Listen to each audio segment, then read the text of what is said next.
충북의 전략산업인 바이오 분야의 성장과 지역기업의 유통망 확대를 위한 과제를 일본의 사례를 통해 살펴보는 KBS의 기획보도 순서입니다. 오늘부터 사흘 동안 관련 보도를 이어갈 텐데요. 첫 순서로 청주 오송에 가까운 미래로 꼽히는 아시아 최대 바이오 집적단지로 가봅니다. 그 비결과 충북의 과제를 송국혜 기자가 취재했습니다.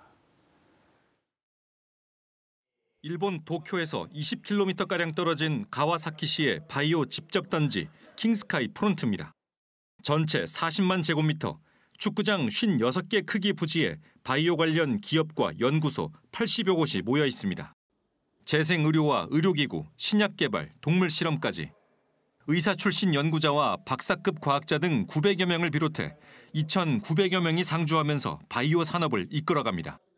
まずここ最初にですね、日本の21世紀のバイオイノベーションのショーケースにしようということでスタートをしまして、それで羽田空港もありますし、東京からも近いので、便利だったということもあって、どんどん人が集まってくれて。 이 바이오 클러스터의 최대 강점은 각종 규제에 유연하다는 겁니다. 외국에서 승인된 의료 제품 허용과 임상시험 간소화, 투자를 촉진할 세금, 자금 특례까지 적용됩니다. 이곳 킹스카이 프론트를 포함하는 개이인 공업지대는 2013년 국제전략특구로 지정되면서 각종 규제를 면제받고 있습니다. 재생의료 중심의 바이오 클러스터가 성장하게 된 배경입니다. 정부와 자치단체 지원 아래 민간 기업이 해외 기업과 연구소를 주도적으로 유치하고 있습니다. 특히 2011년 입주한 실험동물중앙연구소가 세계적인 네트워크를 가진 미국 창업지원센터 바이오랩스를 유치하면서 획기적인 전환점을 맞았습니다.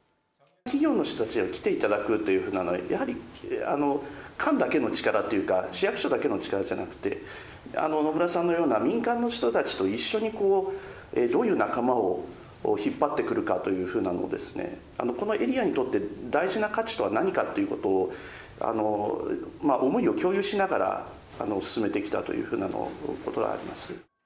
불과 15년 새 아시아 최대 바이오 집적단지로 성장한 일본 킹스카이 프론트. 청주 오송엔 미래 기술 변화에 유연하게 대응할 민관 협력 모델과 우리만의 차별화된 바이오 시장 개척이 필요하다는 과제를 함께 제시하고 있습니다. 일본 가와사키에서 KBS 뉴스 송국혜입니다.